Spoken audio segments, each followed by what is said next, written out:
Mungkin di antara kita banyak yang bertanya, di manakah makam daripada ayahnya Nabi? Kalau ibundanya Nabi mungkin banyak yang tahu makam ibunda beliau, karena memang Nabi pada waktu di kandungan ibunda beliau itu ditinggal wafat oleh ayahnya beliau.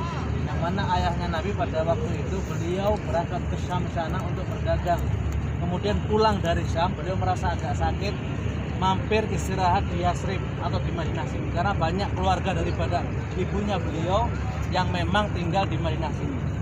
Kemudian wafat di Madinah, sehingga makanya pada waktu Nabi umur 45 tahun diajak oleh ibunda beliau dari Mekah sana untuk berziarah ke makam ayahnya di Madinah. Itu bersama ibunda beliau, bersama Ummu Aiman, budak daripada ibunda beliau. Selama di Madinah ini, makanya kalau dulu sebelum direnovasi Masjid Nabawi itu letaknya ketahuan di mana makam ayahnya. Tapi setelah renovasi besar-besaran sehingga muncullah perbedaan para ulama di mana letak makam ayahnya Nabi. Ada yang mengatakan di sana. Yang tangga ada yang mobil warna biru. Ada yang mengatakan di depan pintu 6 sana. Pintu 6 ada 6 ubin, 1, 2, 3, katanya makamnya di sana. Yang jelas makam ayahnya Nabi di Madinah. Ini sepakat semuanya. Cuma letak pastinya setelah renovasi besar-besaran nggak ketahuan di mana letaknya. Memang Saudi ini banyak situs-situs sejarah sengaja dihilangkan. Tapi dari Bin Laden sendiri dikasih tanda, nanti kalau misalkan rezim ini misalkan ganti, itu akan dimunculkan kembali tempat-tempat sejarah tersebut. Itu yang pertama. Kemudian ibunda Nabi bersama Nabi pulang dari Madinah menuju ke Mekah sana. Ibunda beliau wafat di tengah jalan antara kota Madinah dan kota Mekah yang namanya daerah Abwa yang sampai sekarang masih ada. Sehingga pulanglah Nabi bersama Ummu Aiman dan Abdul Muthalib, kakeknya Nabi, melihat hanya berdua, maka beliau punya firasat kuat dari kejauhan sudah kelihatan kalau ibundanya Nabi meninggal di tengah jalan. Itu yang pertama. Yang kedua, ada pintu nomor 1. Pintu nomor 1 yang banyak kaligrafinya warna hijau, itu 24 jam tidak pernah tutup, namanya Babus Salam. Itu Babus Salam yang dari zaman Khilafah Turkiya sampai sekarang tidak dirubah ornamennya semuanya, kaligrafi semuanya, pintunya semuanya tidak dirubah. Banyak nama-nama Allah, sifat-sifat nama-nama Nabi semua di dindingnya tertulis sampai sekarang. Itu Babus Salam. Kemudian di sebelah kirinya ada 3 pintu. Yang tengah-tengah itu namanya Khawqah Abu Bakar Siddiq, atau dulu rumahnya Abu Bakar Siddiq. Dinamakan Khawqah itu dulu rumah-rumah sahabat punya pintu-pintu kecil yang langsung menuju ke Masjid Nabawi. Oleh Nabi sebelum beliau wafat, semua pintu rumah sahabat yang lurus ke Masjid Nabawi suruh tutup kecuali 2 pintu. Pintu dari rumahnya Nabi bersama rumahnya sahabat Abu Bakar Siddiq. Makanya sampai sekarang diwakafkan dinamakan Khawqah Abu Bakar Siddiq. Di belakangnya ada tiang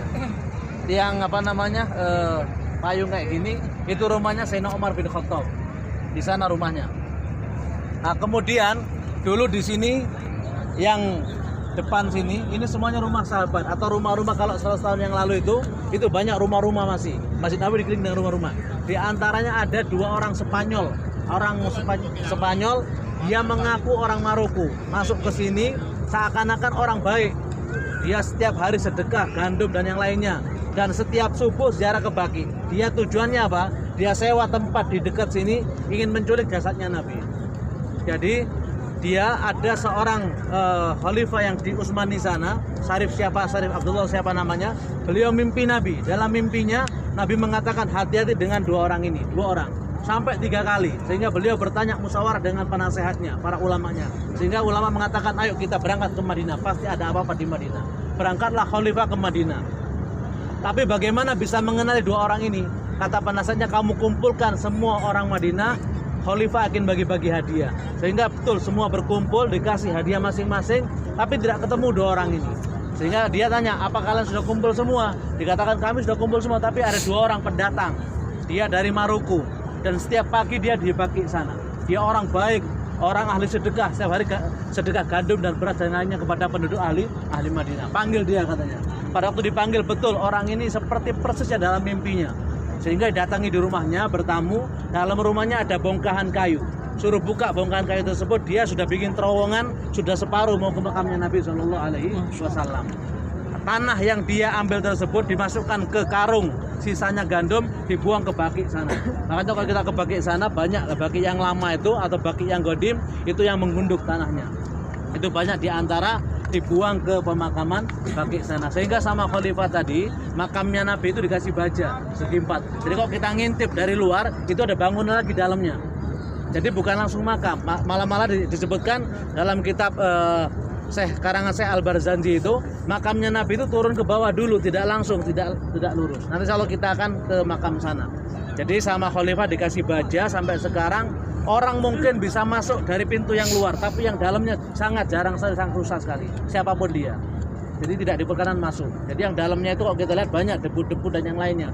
Tapi yang luar mungkin bisa masuk, tapi yang dalam yang baja ini susah untuk orang masuk. Itu diantara makamnya Nabi SAW. Kemudian yang itu ada kubah warna perak, warna putih. Itu tempat imam yang sekarang sedang direnovasi. Imam yang sekarang biasanya sholat. Lah 1 meter di belakang itu, kalau kita buka karpetnya ada tanda bulat tempat terbunuhnya Sayyidina Umar bin Khattab. Jadi di sana itu di dalam raudhah sendiri, mungkin yang perempuan kalau ke raudhah nanti atau besok, atau tadi yang laki mungkin kita tidak jelaskan.